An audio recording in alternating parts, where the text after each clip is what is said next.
In today's ConTrust podcast, we will look at a geographical example and turn our focus in the analysis of trust and conflict towards the Andean region in Latin America, and more specifically, towards Bolivia and Ecuador. In terms of trust, the region is generally known to have rather low levels of trust between its citizens and the state, stemming from many different reasons, including perceived bad state performance, meaning the inability of governments to address the population's needs, and governmental corruption. Additionally, Latin America is known for the peculiar situation that trust in the courts and the whole judiciary is also very low, as people tend to think of the courts the same way they think about other partisan institutions. In the last couple of years, the Andean region is also a place where we can observe the advancement of legal recognition of indigenous justice systems. This leads to a very complex situation because those indigenous justice systems are being perceived by some people, mostly the in-group, as more legitimate, but are also regarded as dangerous for the state by other actors. That makes the region an interesting place for a study into the dynamics of trust and mistrust, which is why today I'm joined by a great scholar from our research initiative who has a special research focus on conflicts and Latin America. A warm welcome to Professor Jonas Wolff. I will now introduce him very briefly. As I already stated, Jonas's research focus lies on Latin America. He's concerned with democracy and transformation studies as well as contentious politics. Now, isn't all politics contentious, I would think? And international democracy promotion. Maybe he'll fill us in on what that means. Institutionally, he is head of the research department of intrastate conflict at the Peace Research Institute in Frankfurt and co-speaker of the research center Transformations of Political Violence, as well as, of course, principal investigator here at ConTrust.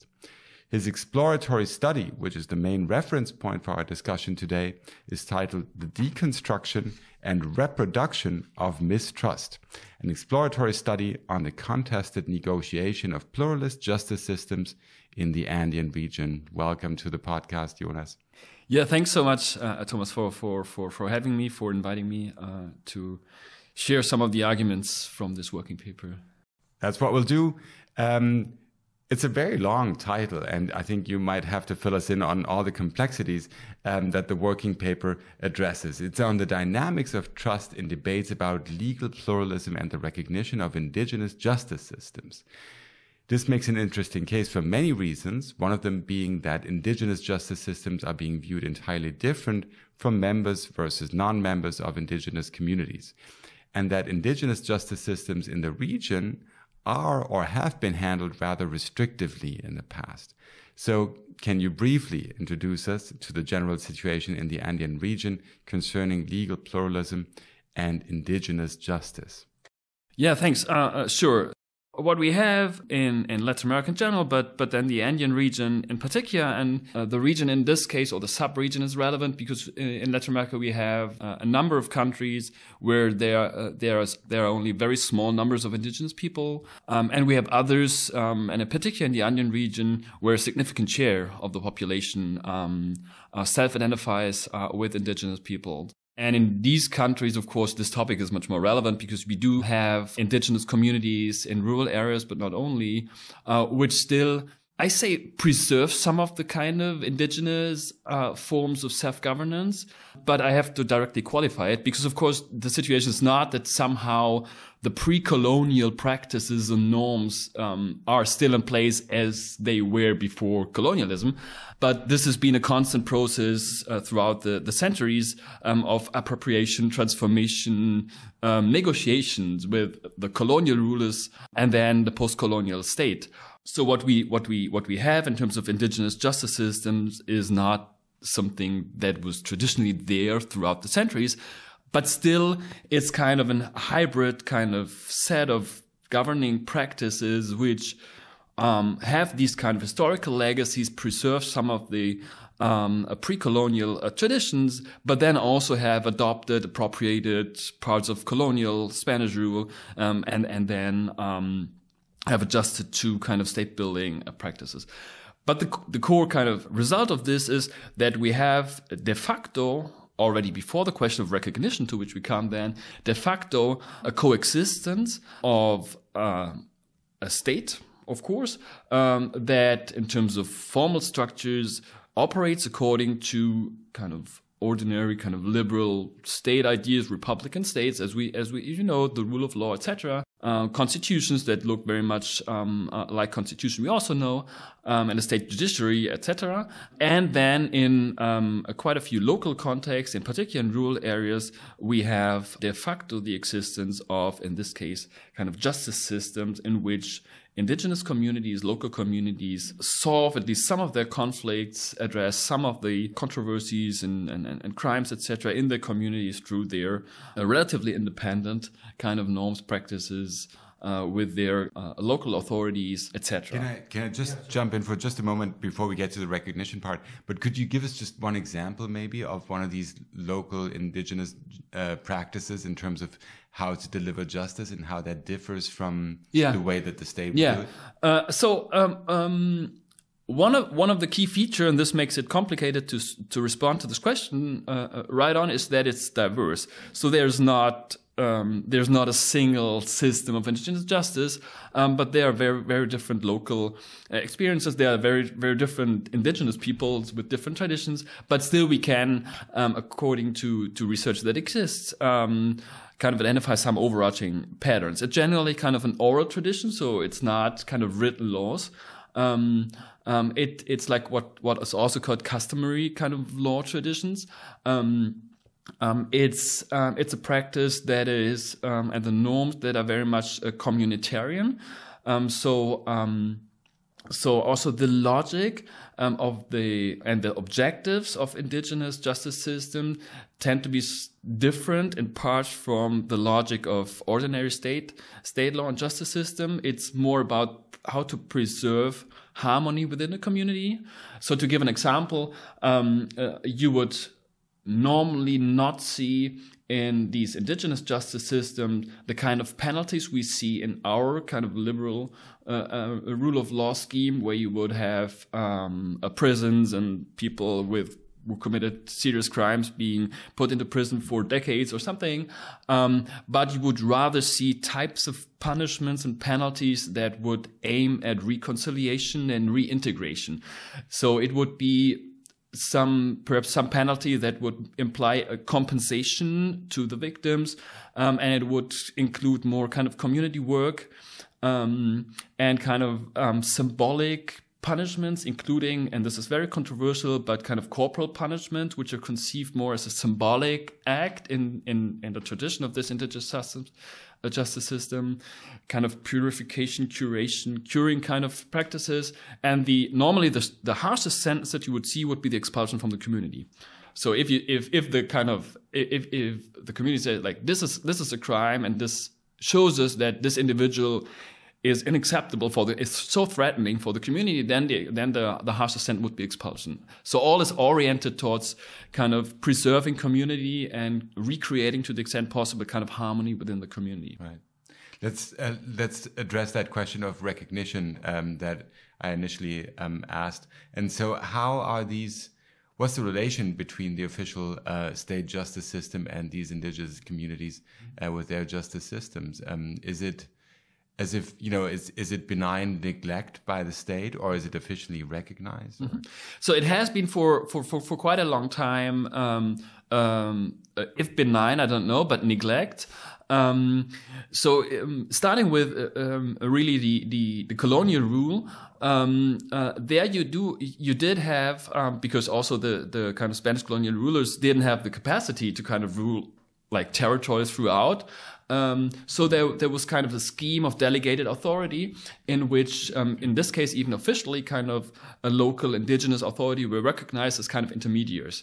Then with decolonization and kind of the building of independent states, of course, the ambition of these states was to create kind of a state territory where kind of the state law would apply everywhere, but de facto this wasn't implemented. So in particular, in the more marginal kind of areas of these countries, de facto, at the very least, the rule of law wasn't present, and the justice system, in terms of that people would have real access to courts, etc., didn't exist, and so there was a kind of a de facto coexistence in many places, and the state only intervened to the extent that there was some kind of a more important objective. For example, if you would have resource extractions in certain areas, then of course you would see state presence, but this would not necessarily come with a kind of more extensive presence of the state.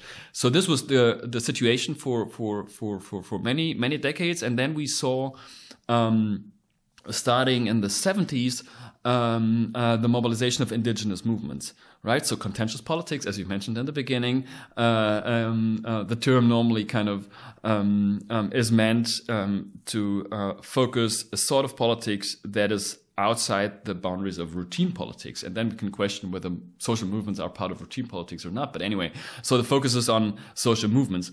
So you have the emergence of indigenous movements, basically starting in the 70s, independent from country to country, but generally.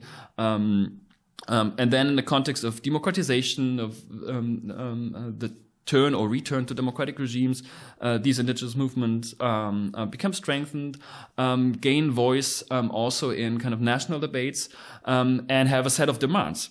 And there are many demands. One key is land, collective land rights, etc. But another one that is important from the beginning is the recognition of their own kind of, and then in terms of its autonomy or self-governance or local authority.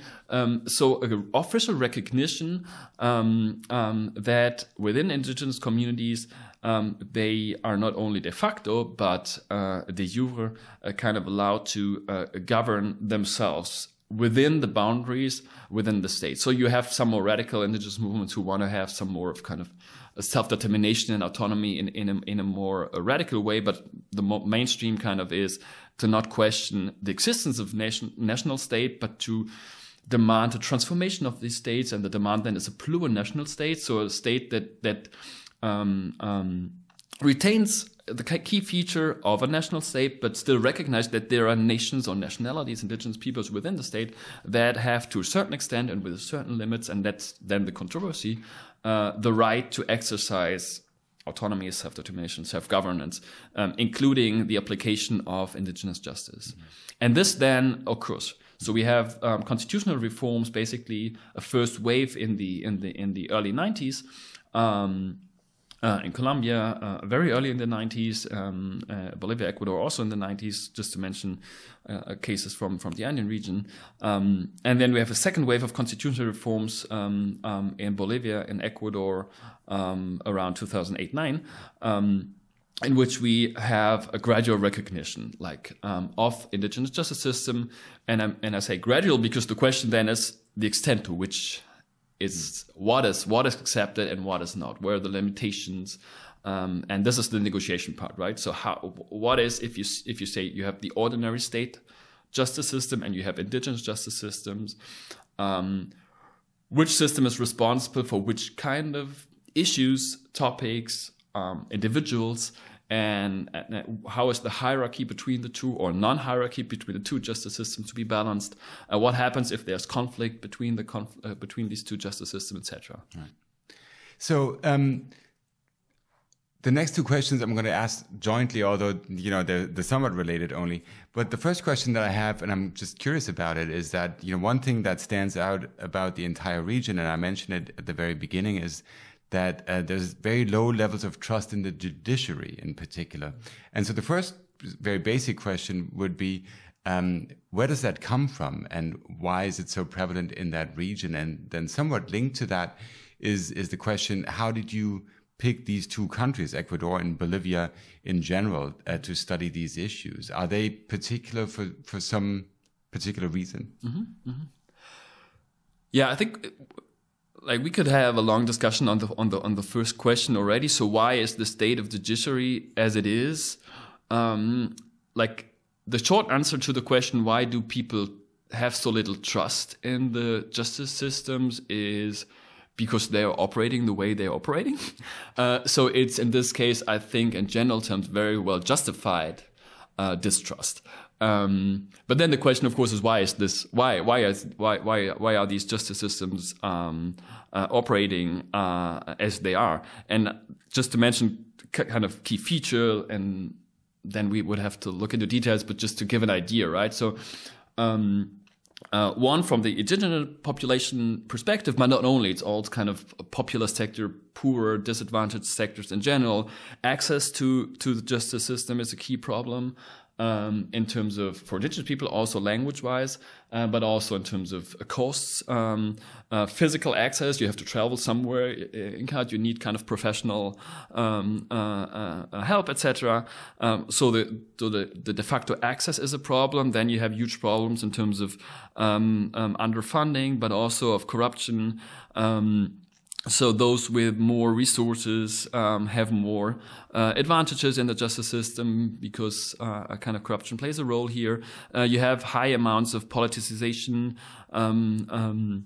so political influence on courts, etc., which reduces trust. And if you have the national debates, in quite a few cases, and this is more the normal pattern, I think, than the exception, is that the judiciary is part of the political kind of conflict, the partisan conflicts, who gains the ability to control kind of the higher courts, etc.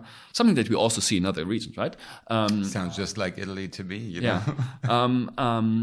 But yeah, which means that people, I think, with good reasons, tend to not trust this, and then these indigenous justice system also have their problems. There's also issues there. There's also cases of mistrust or distrust in indigenous justice systems. But the general perception, like to cut long story short, is that they tend to be more effective, more efficient, and more trustworthy for at least those communities who experience kind of the working on them. So if you want to have your kind of conflicts resolved, this is the alternative to go to if there's this alternative, right?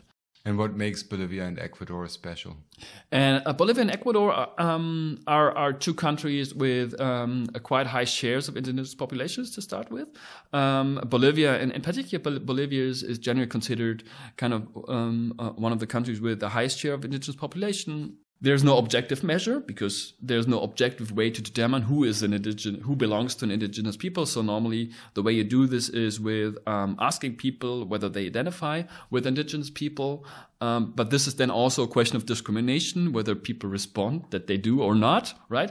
So you also ask that for is a contentious issue. Yeah. So numbers are contested, but kind of generally, it's considered that something like 60% of the population in Bolivia belong in some sense to indigenous people. In Ecuador, it's less, but still a significant share. So these are two countries with a significant share of indigenous people and with relatively strong traditions of indigenous justice systems. I was more like interested in terms of my own research, which hasn't so much focused on indigenous justice in most of the cases, more in the questions of how indigenous movements kind of struggle for an incorporation into these democracies and states, and in doing so also aim at transforming the way these institutions work, etc. So the more general political kind of transformation that is going on in this context of state, society relations, in the context of indigenous movements and others. So in the paper, you make a couple of preliminary propositions on mistrust in the Andean region. The first two are specifically on manifest conflict about the indigenous justice systems. For you, a manifest conflict is necessary to deconstruct the prevalent mistrust in indigenous justice, your first proposition, but it can also reinforce said mistrust, which is your second proposition. So can you elaborate on those two first propositions and the examples you build on? Yeah, sure. I think generally speaking, probably the first one is more counterintuitive, not for us as ConTrust, because we've been working with this idea.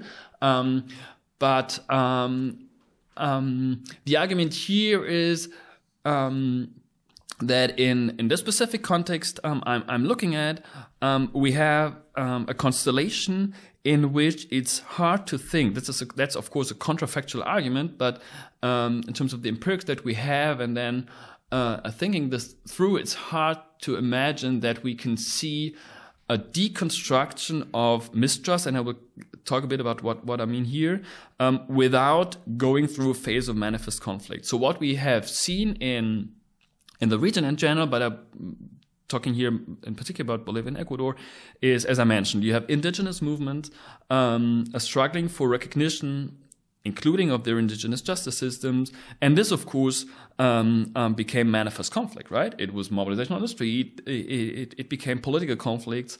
It was transformed into political-institutional conflicts about about constitutional reforms and then new constitutions. Both, as I mentioned, both countries had in relatively recent times, in the early 2000s, constituent assemblies. We'll talk about that in a second. Okay, perfect. So this is the manifest conflict I'm talking about. And of course, these demands for recognition of indigenous justice systems were very controversial. And so the argument here is that this is indeed a necessary step towards reducing or deconstructing the mistrust that exists vis-a-vis indigenous justice system in the kind of non-indigenous, more urban population, right? Okay, indigenous, non-indigenous is simplifying, but still, right? So, and this is due to the observation that this mistrust in indigenous justice systems is very much based on lack of knowledge of what this is. It's very much based on prejudices, kind of racist, post-colonial stereotypes, etc. So the people that have serious kind of mistrust in indigenous justice system normally have no experience with indigenous justice system. They have some kind of idea about what they think, what indigenous people, communities somewhere in the country are doing, etc. They know what media reports on this, which tends to be kind of these horrible stories about lynchings, which are associated with indigenous justice, which are almost always not, but still this is what people know.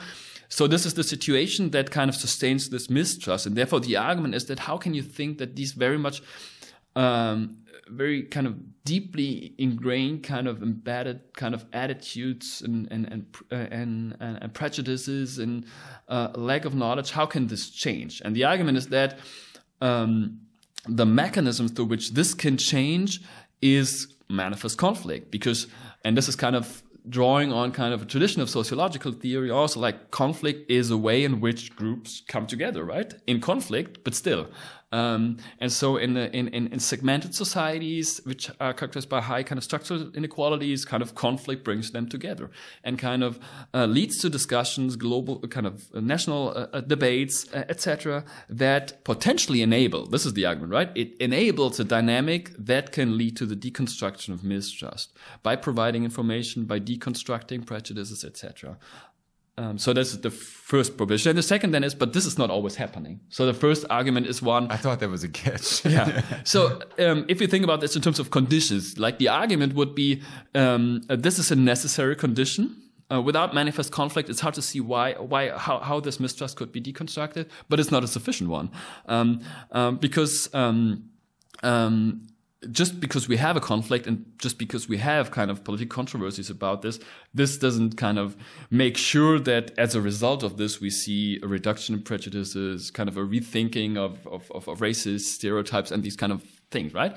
And of course, empirically, the second part is something that we observe quite a lot also in the region. So the argument is not a kind of nice story in which now in these countries everything is fine because kind of people kind of now know better how things work and they recognize themselves better, etc. No, so the problem is, so the situation is we do see evidence in some of the cases that the conflict has been facilitating in the sense of facilitating debates and processes of mutual learning that have reduced mistrust, I think, but not to the extent that it really solved the problem. And there were also counter kind of dynamics and very important ones. And this is the second part. And then the question, and these are the other propositions, then is how can we understand under which conditions do we see the more kind of positive kind of dynamic of deconstructing mistrust, and when do we see the more kind of, if you will, negative one of reproducing or even reinforcing existing mistrust? We'll come back to that question, which is, of course, one of the more pressing ones. But first of all, let's talk about the third proposition, which you also introduce, and that is the impact of conflict on trust or mistrust really depends on the type of conflict, if it is an issue-specific conflict or a more broad and polarized conflict. So you make the case that during Ecuador's Constituent Assembly, and you already mentioned it, in 2007, 2008, there was far less attention and criticism towards indigenous rights than in the constitutional reform process in Bolivia from 2006 to 2009. What were the differences in those processes? Yeah, so the argument here is that the question is, as I said, this is the first proposition, manifest conflict is kind of a necessary a dynamic in order to rethink and perhaps deconstruct mistrust. But this manifest conflict can come in different forms, right? And so the distinction between Ecuador and Bolivia and these specific temporal kind of episodes is that in the case of perhaps start with Bolivia. In the case of Bolivia, what you have is the first indigenous president being elected, Evo Morales, if someone recalls this episode, being elected in 2005, and he and his political movement starts this constitutional reform process. And so in this, and then the kind of the idea to have a new constitution to refound Bolivia was very controversial, and in particular, kind of both the kind of traditional elite sectors, but also kind of the traditionally privileged non-indigenous urban population. There was very much of a threat perception what this might imply for them, and how far kind of this process would go in terms of threatening their rights and privileges, etc. And so in this context, the recognition of indigenous justice systems was both from the side of the government and the political movement sustaining the government and the opposition very much seen as part and parcel of this broader, very polarized political conflict. And in this context, also the specific debate about indigenous justice wasn't very much about what is indigenous justice, how does it look like, how can we recognize it, what are limitations, what are problems, etc. But it was kind of thrown into this very polarized discussion about whether refounding Bolivia should imply kind of an end of the Bolivian nation and the unity of the Bolivian state, and a kind of a privileging of indigenous population vis-a-vis the others. This was the perception, and of course the opposition used this very much precisely to mobilize these kind of threat perception in order to mobilize for their cause and for a rejection of the new constitution. Right. So in this context, then the dynamic was such that that we didn't see this potentially possible deconstruction of mistrust, but really rather a reinforcement of all the kind of prejudices and attitudes, kind of a mutual process, if you will, in the context of polarization. In Ecuador, this was very different because the government that promoted a similar constitutional reform process in many ways, the government led by Rafael Correa, was not identified as an indigenous government. Rafael Correa is like they formed a sort of an alliance with indigenous movement. The indigenous movement supported Rafael Correa in the first part of his government. But the government as such was clearly not. So the polarized situation that also existed in Ecuador was not so much about an indigenous, non-indigenous cleavage, but it was about other topics. So therefore, the topic of indigenous justice was much more a specific issue that was discussed, etc., but didn't become part of the kind of polarized situation. And this allowed for a more constructive political debate here, and for much less kind of resistance, right? And perhaps I think I briefly mentioned it. I haven't studied it, but it's an interesting case to compare with. We have the Chilean kind of case, which is interesting because Chile would be a case where we don't have this tradition of indigenous movement. So we haven't had kind of this preparation, if you will, of the ground for such a discussion in the 2000s, in the 80s and 90s, for specific reasons. We cannot go into this, but there was never this kind of experience of decades of kind of indigenous mobilization and national debates about what recognition of indigenous rights might mean, etc. And we had then a constitution, the first attempt that we had a couple of years ago that was rejected by the population, in which this demand for a plural national state and for recognition of indigenous justice system was very much a key issue that was used by the opposition to mobilize for a no in the vote. So there we see that without any kind of experience of manifest conflict in this regard, right, at the national level, there was nothing to build on to begin with, right? Whereas in Bolivia and Ecuador, at least there were kind of different possibilities that played out differently than in the end. Well, and Chile is a very special case in terms of the constitutional politics as well, of course, because of the Pinochet regime, of course, that passed the constitution that is still in place, as far as I recall. But that's absolutely fascinating.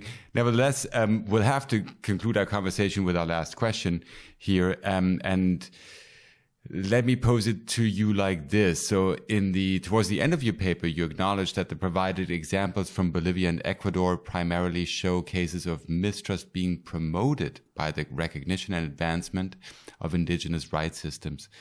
If, as you write in the concluding section, evidence suggests far more reproduction than deconstruction of mistrust, how can we still think of a positive link between conflict and trust? And how must the conflict be structured so that the outcome can be strengthened trust?